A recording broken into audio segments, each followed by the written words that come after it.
ॐ यश्छन्दसां वृषभो विश्वरूपः छन्दोभ्योऽध्यमृतात् सम्बभूव समेन्द्रो मेधया स्पृणोतु अमृतस्य देवधारणो भूयासं शरीरं मे विचर्षणं जिह्वा मे मधुमत्तमा कर्णाभ्यां भूरिविश्रुवं ब्रह्मणः कोशोऽसि मेधया पिहितः श्रुतं मे गोपाय ॐ शान्ति शान्ति शान्तिः मङ्गलाचरणम्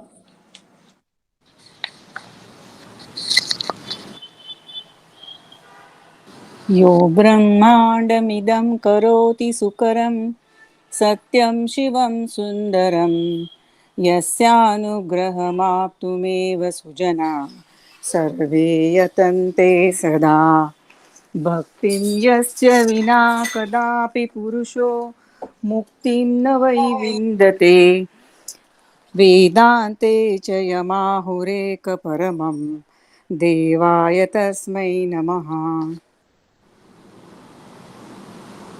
So we are in chapter 2. Chapter 2 is Hinduism as the world knows today.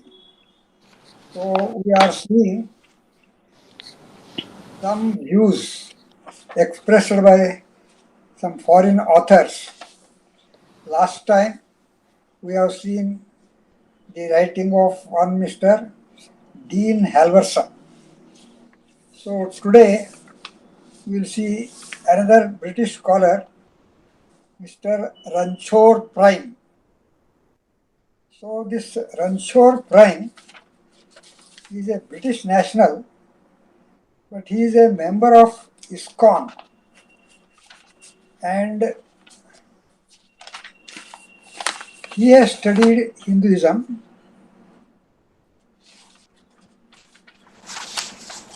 Some information about Ranchor Prime. This Ranchor Prime is a British author and a scholar on Hinduism. He is a member of ISKCON and a follower of Bhaktivedanta Swami Prabhupada. He has accepted this name Ranchor, that is Ranchod. It is a very popular name in Gujarat. This Ranchod, which is the name of Krishna. Ranchod literally means the one who flees or runs away from the battle. So when Jarasandha came to Mathura to fight with Krishna, Krishna had already left Mathura and he had gone to Dwaraka. So in his anger, in his rage against Krishna, Jarasandha called him as Ranchod. So he denigrated him as a person who ran away from the battle. So that Ranchod means Krishna, it is a nickname. This Ranchod Prime has written many books on Hinduism. He has translated Bhagavad Gita into English. His other books are Hinduism and Ecology, Ramayana, A Tale of Gods, and Mahavira, the Prince of Peace, and Birth of Kirtana, and Vedic Ecology, and the 8 Elements. So like that he has written many books. So we'll see what this man thinks of Hinduism. He says there is a great diversity in Hindu belief and practice, but the idea of reincarnation based on karma is almost universal in Indian religion. It is there not only in Hindu religion, it is in Jainism and Buddhism also. In Hindu teachings, all actions produce effects in future. This is the law of karma. Since the law of karma states that every action, good or bad, will have its consequences, it seems that the cycle of birth, death, and rebirth must be endless. However, release is possible and the Atman or soul can be freed. So, the Atman is the fundamental, unchanging essence of the individual living being. According to Hindu thought, people are born over and over again into a state of suffering because they misunderstand Atman. As long as the belief persists that the individual Atman is separate from the universal Brahman or world soul, this cycle of suffering will continue. Release or moksha is made possible by realization that the inner Atman and the universal Brahman are identical. That is Aham Brahmasmi. This relationship between Atman and Brahman is most famously expressed in the Chandogya Upanishad in the words Tat Tvam Asi, or you are that. So, attaining moksha is one of the main aims of Hindu spiritual practice. The Atman may pass through hundreds, if not thousands, of rebirths before this final liberation is achieved. If the individual is hampered by karma, this will cling to the Atman and together they will be transformed into a new body. That means another life. But if the individual has broken free from karma and achieved moksha, the Atman is free to reunite with Brahman and there will be no further rebirth. In Hinduism, there are four commonly recognized religious paths or ways of living a spiritual life or the spiritual pursuit, all of which can be called as yoga. Yoga means pursuit. They are the ways of understanding and coming closer to the divine, and it is up to each individual to choose the paths appropriate to them. Many are guided along their chosen paths by a guru. These are his understanding. Huh? So, what exactly is there, we will see later.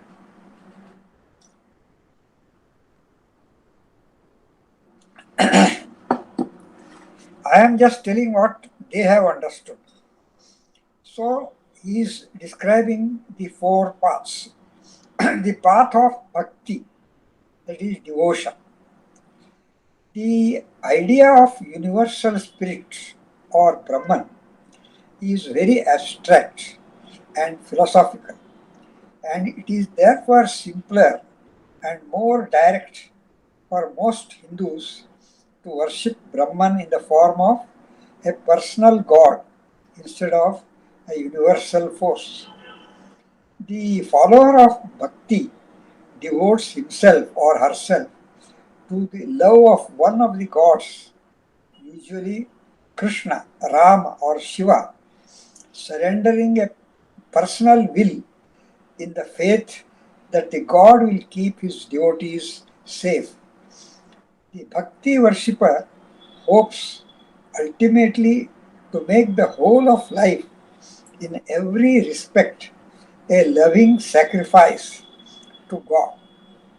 This is the idea of the path of bhakti.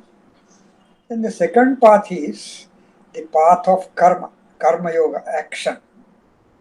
Karma means actions themselves, from the most trivial to the most extreme. And it also means the results of those actions. That is also karma, which keeps the Atman trapped in the cycle of birth and death and rebirth. Those who follow the path of karma perform good works in order to counteract the negative karma that keeps them in the cycle of birth and death. In this way, the path of karma benefits society as well as the individual's spiritual progress. Then this path of jnana, jnana marga. Jnana does not really mean the kind of knowledge that can be gained from the study of books, although followers of the path of jnana do study the scriptures carefully. That what he is telling is jnana does not mean information collected from so many books and preserved in the mind. That is only just information. Jnana means you should have its realization or anubhuti. So, more importantly, it means knowing the truth that lies behind the philosophical ideas of Hinduism.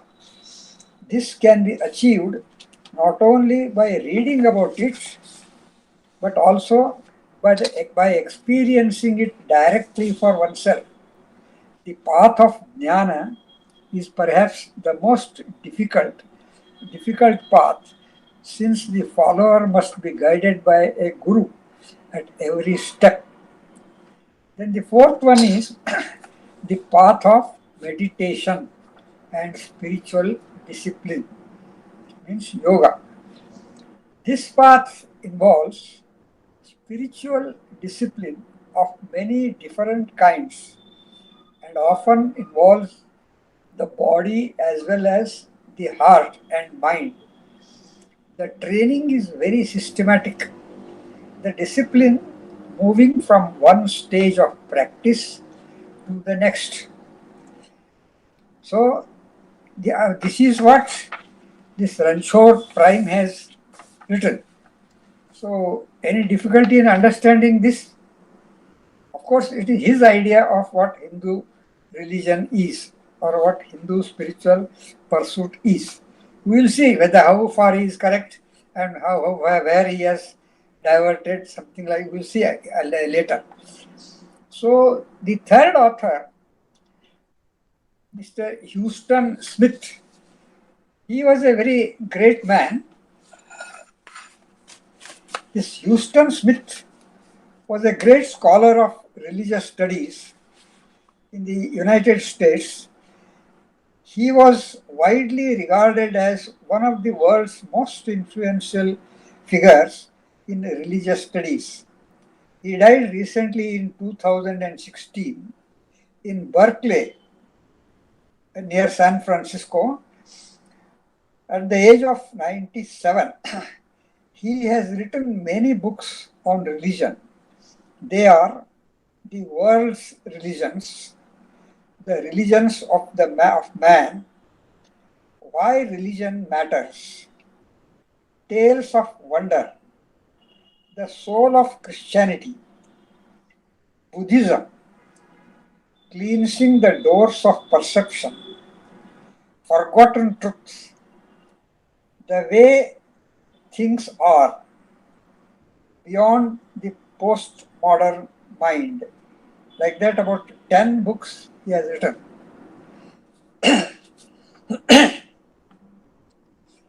So, Houston Smith, a renowned professor of world's predominant religions and recipient of 12 honorary degrees, gives first priority to Hinduism in his widely read masterpiece, The World's Religions, and writes quite extensively about this religion. The following are some of the relevant extracts from the said book. He says, this is the basic point in Hindu estimate.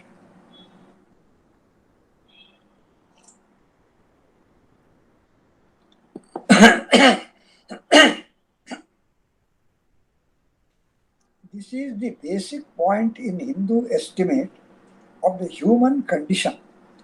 Hinduism sees the mind's hidden continents as stretching to infinity, infinite in being, infinite in awareness.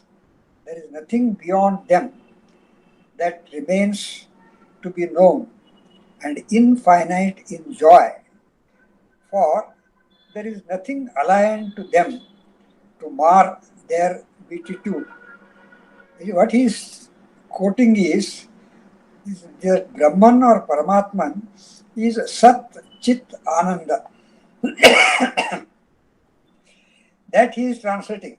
Sat means infinite being, and Chit means infinite in awareness, and Ananda means infinite in joy. So, Hinduism's specific directions for actualizing the human potential come under the heading of yoga. The word yoga derives from the same root as does the English word yoke, and yoke carries a double connotation.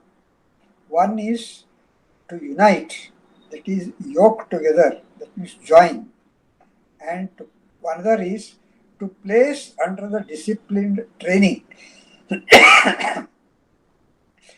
that is to bring under the yoke. Both connotations are present in the Sanskrit word yoga. Defined generally, then, yoga is a method of training designed to lead to integration or union, but integration of what?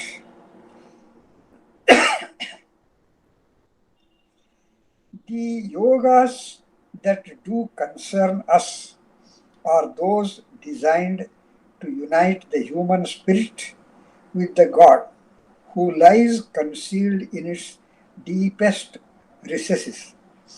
Since all the Indian spiritual exercises are devoted seriously to this practical aim, not to a merely fanciful contemplation or discussion of lofty and profound ideas, they may well be regarded as representing one of the most realistic, matter of fact, practical minded systems of thought and training ever set up by the human mind. How to come to Brahman and remain in touch with Brahman, how to become identified with Brahman, living out of it, how to become divine while still on earth, transformed, reborn, adamantine, while on earthly plane. Adamantine means he is not affected by any changes that we face in life. In Sanskrit, it is called as uh, adamantine is Bhagavad Gita says, Sthitabhajna. Sthitabhajna. That means he is not moved by the changes here. Sthitabhajna. So that is the quest that has inspired and deified the human spirit in Indian thought throughout the ages. This is what they have been doing since ages. The spiritual trails that Hindus have blazed towards this goal are four. So he is also talking of the four different ways. At first, this may seem surprising. If there is one goal, should there not be one path to it? This must be the case if we were all starting from the same point, though even then different modes of transport, walking, driving, or flying, might counsel alternate routes. As it is, people approach the goal from different directions, so there must be multiple trails to the common destination. In the 11th chapter, so we'll see that these four paths are there, but they are not different paths. They are to be followed all together as the strands of a thread. So, like that, but he says there are four paths. The number of the basic spiritual personality types by Hindu count is four. Some people are primarily reflective, that means intelligent people, those who can think, they are reflective. Others are basically emotional, so they can have some feeling of love or hatred. Still, others are essentially active. Some people are there who always want to do something, act something. And finally, some are experimentally inclined. So, these are the four general types of people. For each of these, personality types, Hinduism prescribes a distinct yoga that is designed to capitalize on the type's distinctive strength. That means his own talent. The types are not sealed in watertight compartments. For every human being possesses all the four talents to some degree, just as most hands of cards contain all the four suits, but it makes sense to lead with the suit that is the strongest. He is giving the example of playing cards in contract bridge, when there is a no trump call, so all colors are equal. So when you want to lead, there is a rule that you should lead the fourth card from the longest suit, so that even the small cards become very strong at the end, and you can get more hands with the even with small counts. So that is the idea. So here he is applying the all, everybody is having all the four talents to some extent. So whichever is very strong, he should go in for that, he says. With all the four talents, you should choose in which you are stronger, and you should lead in that path only. So all the four paths begin with preliminaries. The first principle is that you should have a very moral behavior. Even in yogasana also, the Ashtanga yoga, the first two are yama and niyama. That means they will control your behavior, and then you start the future spiritual pursuit. So even Shankaracharya has told Shamadamadyupedaha. That means Shama and Dama. This control it should be there. The first of every yoga therefore involves the cultivation of such habits as non-injury, truthfulness, the satya, ahimsa, and all those things he is telling. Non-injury, truthfulness, non-stealing, self-control, cleanliness, contentment, self-discipline, and a compelling desire to reach the goal. Keeping these common preliminaries in mind, we are ready for the yoga's distinctive instructions. The Shankaracharya also he has said this nitya nitya vastu viveka and yahamutra padabhoga viraga and shamadamadi sadhana sampat Shatkaha. There are six like that. Shama, Dama, Titiksha, and such other things. And then desire for release. That is mumukshutva. That is what he is telling. There should be a strong, compelling desire to reach the goal. So, with this preliminary readiness, then one has to choose and start the different paths, whichever he is strong. First, he has described the way to God through knowledge. So, that is Jnana Yoga, intended for spiritual aspirants who have a strong reflective bent, is the path to oneness with the Godhead through knowledge. That means he tries to be one with God, Aham Brahmasmi. He wants to realize and becomes Brahman himself. It's through his Jnana Marga. For people thus given to knowing, Hinduism proposes a series of demonstrations that are designed to convince the thinker that she possesses more than her finite self. Instead of he, that the pursuer he is taking, and she is the seeker, some seeker. One.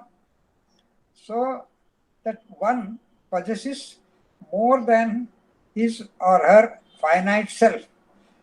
The rationale is straightforward. Once Jnana Yogi grasps this point, her sense of self will shift to a deeper level. What he is telling is, once he is convinced of this knowledge, he thinks, I am not just everybody thinks that I am an ordinary man. That means he is lifting himself from the common people, that is at a higher level. The key to the project is discrimination. That is Nitya Nitya Vastu Viveka, what Shankaracharya told.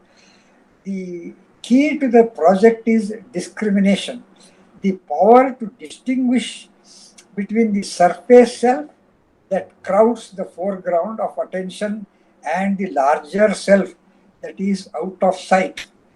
So, cultivating this power proceeds through three stages. The first of which is learning through listening to sages and scriptures and treatises on the order of Thomas Aquinas' Summa Theologica. The aspirant is introduced to the prospect that her essential being is that great world being itself. This Summa Theologica, what he is quoting, it is a book. It is a book written by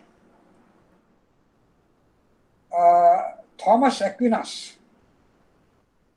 It's a book, it is a systematic compendium of theology written by Thomas Aquinas in 13th century. It is a compendium of Catholic Church. The Summa is divided into three parts. One is God, another is man, and the third is Christ. That means a God-man or Devata. It seeks to describe relationship between God and man and to explain how man's reconciliation with the divine is made possible at all through Christ. Summa means it is a summary, and theology is the study of the nature of God and religious beliefs. And theology means thinking about God. That is what we are doing in all these things. This is what we are trying to know. Who is God and who is man and what is the relationship between him. So, here what he is describing is through listening to the stages, scriptures and treatise on the and then this actually is translating from the Yajnavalkya's advice to his wife that Atma va are drashtavyaha, srotavyaha, mantavyaha, nididhyasitavyaha. That he is telling, srotavyaha, you should listen to the scriptures. Mantavyaha, you should think on that. And then nididhyasitavyaha, you should meditate on that. That he is translating here. The second step, that first is listening. And the second step is thinking by prolonged intensive reflection. That which the first step introduced as a hypothesis must assume life. The Atman or God within must change from concept to realization. By reading and knowing and listening, you have a concept of God or Brahman in your heart. That should result in a realization. Actually, you should realize what is this I that possesses my body and mind, but is not their equivalent. This I inside is not a part of the body, but it is inside that body. That you should realize. Our word personality comes from the Latin word persona, which originally referred to the mask of an actor donned as he stepped on the stage to play his role. That means this persona means the actor comes with a particular makeup. That is persona. Actually, ordinarily, the man inside is a different man. But when he comes on the stage, he may come in the role of a king or this one soldier, or he may come in the role of a beggar. But the inside man is different. But the role that he has put on, that persona, is different. So, the Latin word persona, which originally referred to the mask or the makeup of an actor donned as he stepped onto the stage to play his role. The mask or the dress or the makeup through which, per means through which he sounded. That means he said his whatever sentences are given, that is called sonare. That means he produces the sound and he plays the role. He sounded his part. So the mask registered the role, while behind it the actor remained hidden and anonymous, aloof from the emotions he enacted. There he may be angry, but actually he is not angry inside. He only acts like an angry man. So the aloof from the emotions he enacted. This, say the Hindus, is the perfect, for roles are precisely what our personalities are, the ones into which we have been cast for the moment in this greatest of the all tragi-comedies, the drama of life itself, in which we are simultaneously co-authors and actors. He says this whole world is a drama and we have been given some role. And sometimes we are co-authors, means we decide what to do in this life and we act like that. The only mistake is we think that we are actually this role only. So that distinction we are not able to make. So as a good actress gives her best to her part, we too should play ours to the hilt. Where we go wrong is in mistaking our presently assigned part for what we truly are. We feel that we are always king, or we are always the lord, we are always the fighter or something like that. I am the most intelligent man, or we are a beggar. Like that we think. So we fall under the spell of our lives, unable to remember the previous roles in our previous lives, we have played and blind to the prospect of future ones. The task of the yogi is to correct this false identification. Turning her awareness inward, she must pierce the innumerable layers of her personality until, having cut through them all, she reaches the anonymous, joyfully unconcerned actress who stands beneath. That means the soul inside, it has no grief or suffering or anything. It is always joyfully unconcerned personality. So, but this actress, she thinks that she is there, what she is acting. That is where that mistake happens. So, if the yogi, that Sthita Prajna comes there only. So, he is not bothered. The Sthita Prajna inside, he is not bothered. If the yogi is able and diligent, such reflections will eventually induce a lively sense of the infinite self that underlies one's transient finite self. That means once he realizes the existence of the supreme self, then he is not affected by the small things here. The two will become increasingly distinct in one's mind, separating like water and oil, where formerly they were mixed like water and milk. So he realizes the roles of the individual self and the supreme self separately. So the direct way for her to do this is to think of herself as the spirit, not only during the periods of meditation that are reserved for this purpose, but also as much as possible while performing her daily tasks.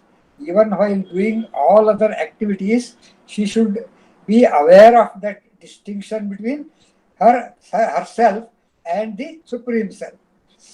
This latter exercise, though, is not easy. She needs to drive a wedge between her skin encapsulated ego, that means her body, that I am this body, and her Atman. And an aid in doing so is to think of the former in the third person. We always think of ourselves as the first person. I do, I go, I come, like that. So he should separate this I and the body. So he is telling, instead of I am walking down the street, she thinks there goes Sibyl walking down Fifth Avenue and tries to reinforce the assertion by visualizing herself from a distance. You know, Fifth Avenue is, he just quoting a road in New York. Fifth Avenue is a famous busy road in New York. Manhattan Island is a planned city having east and west and north and south parallel roads. Avenues run south to north, and streets run east to west. They are numbered first, second, etc. But there is no Fourth Avenue. Directly Fifth Avenue, the most important one.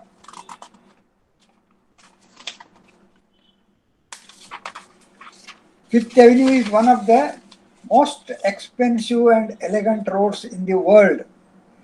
So he is quoting that pursuer, yogi, that lady, Sibyl, she says, while she is walking on the Fifth Avenue, she says, there goes Sibyl walking down Fifth Avenue. That means she is separating herself from her personality as Sibyl. So thinking of oneself in the third person does two things simultaneously. It drives a wedge between one's self-identification and one's surface self, and at the same time forces this self-identification to a deeper level until at last, through a knowledge identical with being, one becomes in full what one always was at heart, that thou art.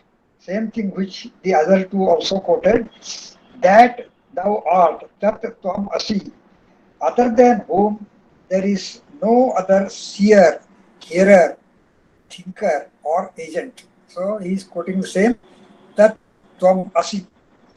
So this is the way to God through knowledge. And the second one is the way to God through love. All this is confusing. Don't worry. Here we are knowing what is there in the mind of the people about Hinduism. That's all. What actually is that we will see later. Then the second part he is describing is the way to God through love. The aim of Bhakti Yoga is to direct toward the God the love that lies at the base of heart. In contrast to the way of knowledge, this Bhakti Yoga has countless followers, being indeed the most popular of the four. Because in all the religions, the people who are in this Bhakti Yoga, they are overwhelmingly more in number, 95%.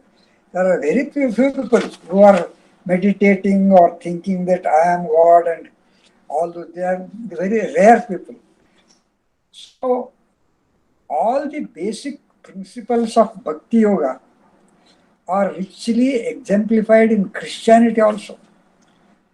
Indeed, from the Hindu point of view, Christianity is one great, brilliantly lit bhakti highway towards God.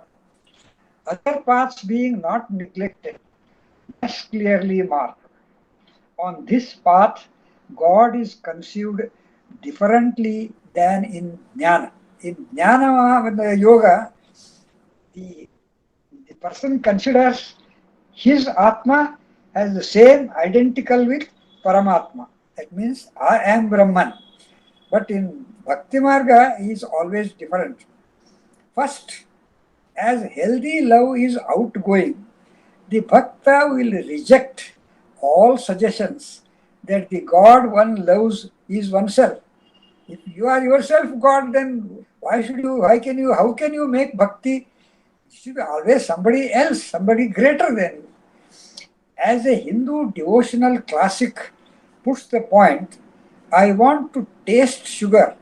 I don't want to be sugar. So, if it is I am Brahman, that means I am myself sugar. That I don't want to say. God should be something greater than me, and I should love him, I should adore him, I should worship him, I should sing for him. So, this is I don't want to be sugar myself, I want to taste sugar. It means I want to have this happiness of adoring my God.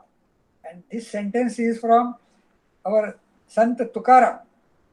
I want to taste sugar, I don't want to be sugar.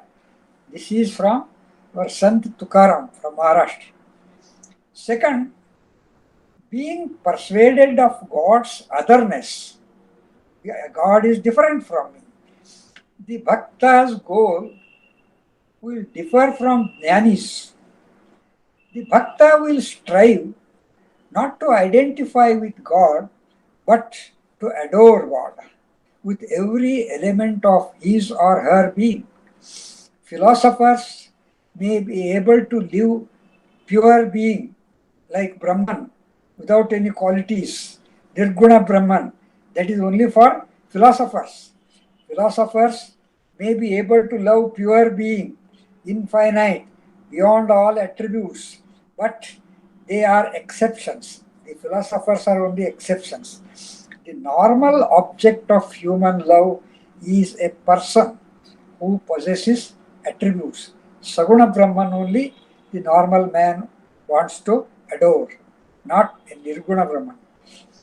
All we have to do in this yoga, Bhakti Yoga, is to love God dearly, not just claim such love, but love God in fact. Love God only, other things being in relation to God. So you love so many people. You love your father, mother, brothers, sisters, wife, children, your friends, your neighbors, your car, your bungalow. All this you love. And you should not add God another person. The God should be above all. Except all others, you should love God alone. And that sort of word, and you when you love other than God something, that should be through God. If you love your son, you should think that the God is so great. He has given me such a good son. So through God you should love your son. In Brihadaranyaka Upanishad, he says, Atmanastu kamaya sarvam priyam bhavati. So the wife loves you not she likes you, but because God has given her you as a husband. Like that, through God you must love anybody. And there at the end says Atma vare drashtavya, because all people we love through Atma only. Then drashtavya, shrotavya, mantavya, there only yes, Yajnavalkya has told. So that is what he is telling. All we have to do in this yoga is to love God dearly, not just claim such love, but love God in fact, love God only, other things being in relation to God, and love God for no ulterior reasons, because I want something from God, so I must show some bhakti. That means it is motivated. That is not considered as bhakti, not even from the desire for liberation. That means if I please God, God will give me moksha, liberation. That also is not necessary. Or to be loved in return. If I love God, God will love me. No. Whether God loves you or not, you should love God. God always loves you. But for love's sake alone, saints may indeed will love the world more than do the profane. That means the secular people, those who do not believe in God, they also love the world. And those who are bhaktas, who love the Lord, who love God, they also love the world. But those who love the God, they love the world more than the secular people, because they think that this is God's creation. When you are walking, a small creature like an ant or something comes there. Otherwise, you may just step on. After all, it is an ant, why should I bother about that one? But a man who has realized God or who is a lover of God, Bhakta, he says, no, the small creature is the creation of God. So when he has created me, he has created that ant also, and I am having the authority to live here, so that ant also has the right to live in this world. So let it go. I have no I should not step on that one. That he loves that ant because it is a creation of the Lord. That the man who does not recognize God, he will not have that idea. But this man will have that idea. So saints may indeed love the world more than do the profane, but they will love it in a very different way, seeing in it the reflected glory of the God they adore. You see a beautiful bird, so you should don't simply see a bird. See what a great creation of the Lord. What a color, what a power, how it flies. So how beautifully it flies. So all these things you will get when you think that it is the creation of God. So that you will come to the bhakta. So in singing God's praise, in praying to God with wholehearted devotion, in meditating on God's majesty and glory, in reading about God in scriptures, in reading the entire universe as God's handiwork, we move our affections steadily in God's direction. Those who meditate on me, this is he quoting from Bhagavad Gita, those who meditate on me and worship me without any attachment to anything else, say the Lord Krishna in the Bhagavad Gita, those I soon lift them from the ocean of death. That is, Krishna, he promises in Bhagavad Gita, those who worship me without any attachment, without any string behind that one. So I will lift them from this ocean of death. Then the third one is Karma Yoga. Now he is telling the way to God through work. The third path towards God, intended for persons of active bent, is Karma Yoga. The path to God through work. Work is the staple of human life. To such people, Hinduism says you don't have to retire to a cloister to realize God. That means if you want to realize God, don't go to a temple and you uh, isolate yourself from the world and from your family. That is not necessary. So you can find God in the world of everyday affairs as readily as anywhere. Throw yourself into your work with everything you have, only to do so wisely. That is, in a way that will bring the highest rewards, not just trivia. Learn the secret of work by which every movement can carry you Godward. In the language of four yogas, Karma Yoga can be practiced in either mode. That means Karma Yoga as a part of Jnana Yoga or with Jnana Yoga and or with Bhakti Yoga. Both Jnana and Bhakti can be combined with Karma Yoga. As we have seen, the point of life is to transcend smallness of finite self. This can be done either by identifying oneself with the transpersonal absolute, that is Brahman, that resides at the core of one's being, or by shifting one's interest and affection to a personal God who is experienced as distinct from oneself.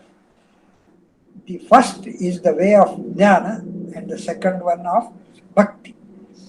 The best way for the emotionally inclined to render work selfless is to bring the ardent and affectionate natures into play and work for God's sake instead of their own. So this is one way. The man who is interested in work, that means the karma yoga, he should think the best way for emotionally inclined people to render work selfless is to bring their ardent and affectionate natures into play and work for God's sake instead of their own. Acts are no longer undertaken for their personal rewards. Not only are they now performed as service to God, they are regarded as prompted by God's will and enacted by God's energy as channeled through the devotee. So he says, I am not doing. The God is making me to do this particular work. So each task becomes a sacred ritual, lovingly fulfilled as a living sacrifice to God's glory. So then the other one, work as a path toward God takes a different term for people whose dispositions are more reflective than emotional. The alternative is work performed detachedly. He works, but he is not involved in that, almost in dissociation from the empirical self, that means the practical self. Identifying with the eternal, the worker works. He says he identifies himself with the Brahman and then works. But as the deeds are being performed by the empirical self, the true self has nothing to do with them. So actually, Paramatman is not doing, but he is making me to do that one. The knower of truth, being centered in the self, should think, I do nothing at all, while seeing, breathing, speaking, letting go, holding, opening, and closing the eyes. He observes only the senses moving among the sense objects. Actually, he is quoting the Bhagavad Gita verse. In Bhagavad Gita, it says, Naiva kinchit karomiti yukto manneta tattvavit pasyan shrunvan sprishan chikran asnan gachan sapan shasan pralapan visrijan grinhan unmishan nimishan napi indriyani indriyartheshu vartanta iti dharayan. So what he is telling, I do nothing at all. Naiva kinchit karomiti. Who should say? The knower of truth, tattvavit, the knower of truth, being centered in the self, should think. Tattvavit yuktaha manneta, he says. What he should manneta? Naiva kinchit karomiti. While doing, he says, while seeing, breathing, speaking, he has got some more verbs there. He says, Pashyan, seeing, Shrunvan, hearing, Sprishan, touching, Jigran, smelling, Ashnan, eating, Gachan, going, Swapan, sleeping, Shwasan, breathing, Pralapan, grieving, Visrujan, leaving, Grinnan, taking, Unmishan, Nimishan, Napi. That means while opening and closing your eyes also, what you should think, Indriyani indriyartheshu vartanta iti dharayan.